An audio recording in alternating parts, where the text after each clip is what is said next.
Hi students, how are you? Today we can revise our ninth and 10th lesson. So first we can discuss the important points in ninth lesson, that is reproduction in animals. So what is reproduction? Reproduction is the process of giving rise to young ones. So we know there are two types of reproduction, asexual reproduction and sexual reproduction. And what is asexual reproduction? In asexual reproduction, there is only a single parent. But in sexual reproduction, there are two parents, one male and one female, or one father and one mother. Male will have male reproductive organs and female have female reproductive organs. And the male reproductive organs produces the male gamete sperm, and female reproductive organs produces the female gamete ovum. The male reproductive organs include a pair of testes, two sperm ducts, and a penis. The testes produce the male gametes called sperms. The sperms are very small in size. Each has a head, a middle piece, and a tail. Female reproductive organs are a pair of ovaries, oviducts, and uterus. The ovary produces female gametes called ova. Our next topic is fertilization. When sperms come in contact with an egg, one of the sperms may fuse with the egg. So one of the sperms will go into the egg, and the nucleus of the sperm fuse with the nucleus of the egg. Such fusion of egg and sperm is called fertilization. So the sperm and ovum fuse together to form a single cell called zygote. So after the fusion, single cell is formed, and the single cell is called zygote. The zygote then divides repeatedly to form an embryo, and the embryo gets embedded in the wall of the uterus for further development. The embryo gradually develops body parts such as hands, leg, head, eye, etc. In this stage, it is called as fetus. So first zygote, then it divides into embryo, and later embryo develop into fetus. And when the development of the fetus is complete, the mother gives birth to the baby. And if fertilization is taking place inside the female body, it is called internal fertilization. So we can see it occurs in humans, cows, dogs, hen, etc. We can see internal fertilization. That is, fertilization is taking place inside the body of mother.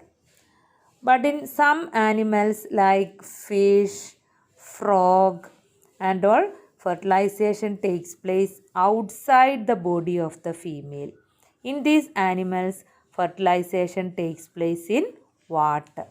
So if fertilization is taking place outside the body of the female, that kind of fertilization is called external fertilization. So we can see external fertilization in frog, fish, etc. And we have learned that some animals give birth to young ones while others lay eggs. The animals which give birth to young ones are called viviparous animals. Example, lion, cow, goat, etc. And those animals which lay eggs are called oviparous animals. Birds, crocodile, tortoise, etc. are oviparous animals. Then we discussed about the life cycle of frog, and we observed the different stages of frog starting from the egg to the adult stage. So we can see there are three distinct stages, that is egg, tadpole and adult. And we know tadpoles look so different from the adults. So this transformation of larva into an adult through drastic changes is called metamorphosis. So what is metamorphosis? The transformation of larva into an adult through drastic changes is called metamorphosis. And we can see metamorphosis in the life cycle of frog, butterfly, silk moth, etc. Our next topic is asexual reproduction.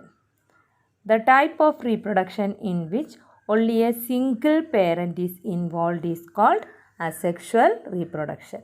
So in asexual reproduction, only a single parent is involved. And first we can discuss the type of asexual reproduction in Hydra. In Hydra, first a small bud develops on its body. Then this bud begins to grow. And afterwards, when its growth is complete, it detaches from the parent Hydra and grow independently. And this type of asexual reproduction is called budding. The mode of reproduction in Hydra is budding. Next, we can discuss the type of reproduction that is taking place in amoeba. In amoeba, first the nucleus divides into two. Then it is followed by the division of cytoplasm. So first the nucleus divides into two, then the cytoplasm also divides. After the division of cytoplasm, the parent completely divides into two new daughter amoeba. So first the parent cell, then nucleus divide into two, then cytoplasm also divide, and the parent body divides into two new daughter amoeba. And this type of reproduction that is taking place in amoeba is called binary fission. So in amoeba we can see the type of asexual reproduction is binary fission. So that the male reproductive organ testis produces the male gamete, sperm, and female reproductive organ, ovaries, produces the female gamete, ovum. Then the fusion of this male and female gamete is called fertilization, and as a result of fertilization, a single cell called zygote is formed. Zygote divides to form embryo. Embryo develops into a fetus, and when after the growth of fetus, mother gives birth to the young one. And if fertilization is taking place inside the body of mother, that is called internal fertilization. And if it is taking place outside the body of mother, it is called external fertilization. Then we saw what are viviparous and oviparous animals. Viviparous animals means animals that give birth to young ones, and oviparous animals means animals that lay eggs. Then we saw metamorphosis. Metamorphosis is the transformation of larva into adult through drastic changes. That is called metamorphosis. Then we saw asexual reproduction in Hydra and amoeba. That's very important. So in asexual reproduction there is only a single parent. And how reproduction takes place in Hydra? First a bud develops on the body of Hydra. Then it grows into a mature one, and when its growth is complete, it detaches from the parent Hydra and grows independently. And this mode of reproduction in Hydra is called budding. Then what about the reproduction in amoeba? In amoeba also we can see asexual reproduction. First the nucleus divides into two. It is followed by the division of cytoplasm, and a single amoeba or a parent amoeba divides into two daughter amoeba. Clear now? Okay. Now we can discuss the important points in next lesson. Chapter 10, reaching the age of adolescence. So what is adolescence?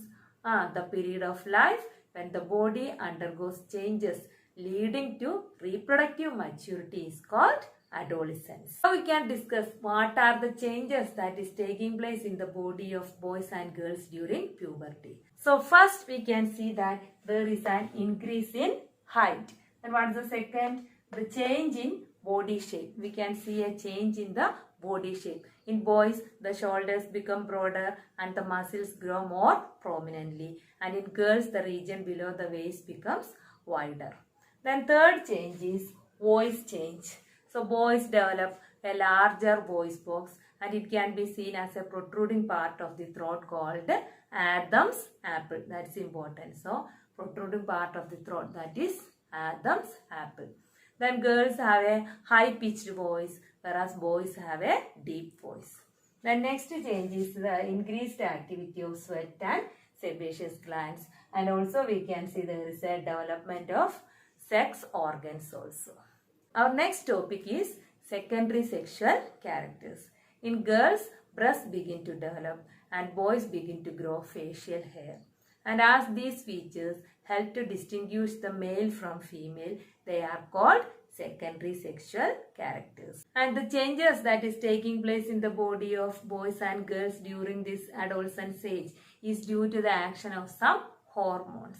And these hormones are produced by endocrine glands. The changes which occur at adolescence are controlled by hormones.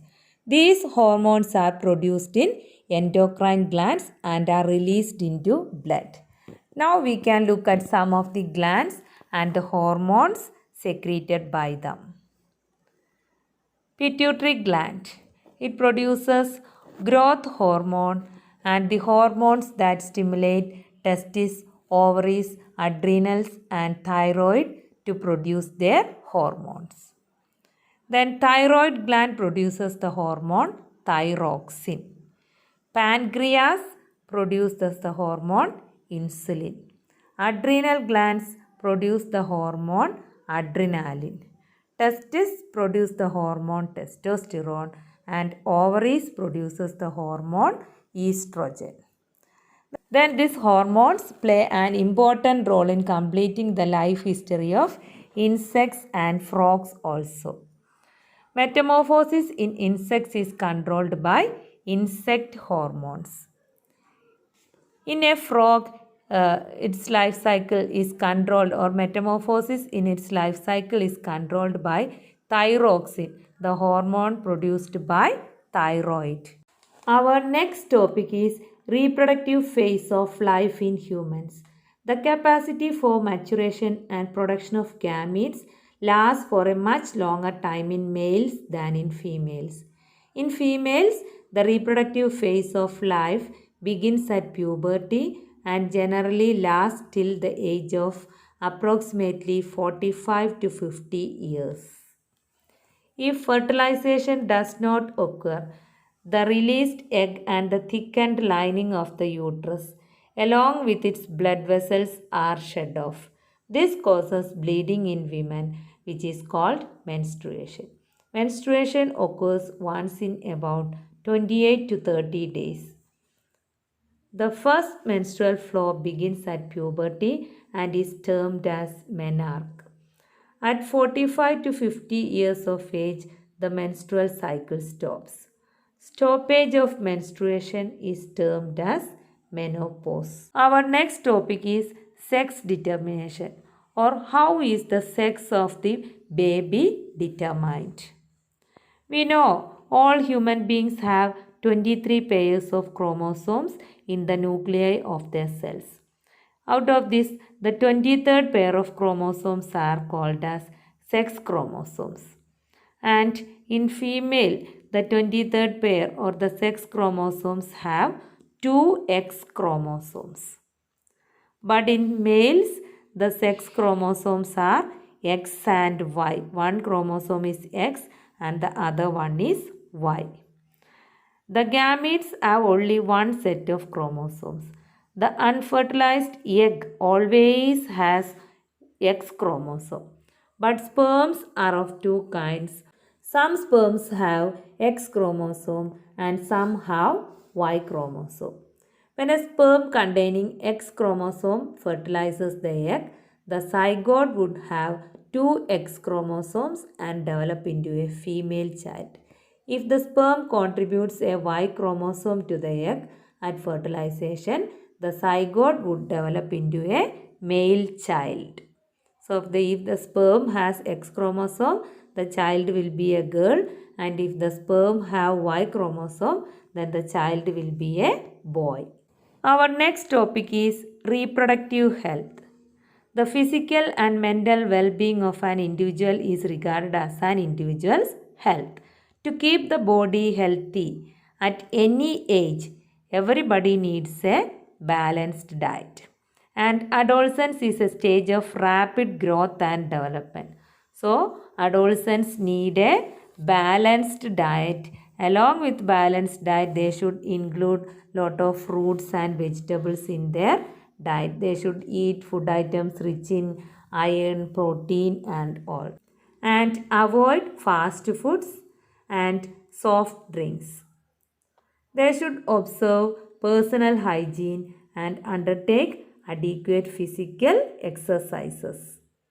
And they should also develop the ability to say no to drugs, alcohols, smoking, etc. We discussed about the changes in the body of boys and girls during puberty. Then we discussed the role of hormones, how is the sex of a child determined, and also we discussed about the nutritional needs of adolescents. Clear now? Okay, bye.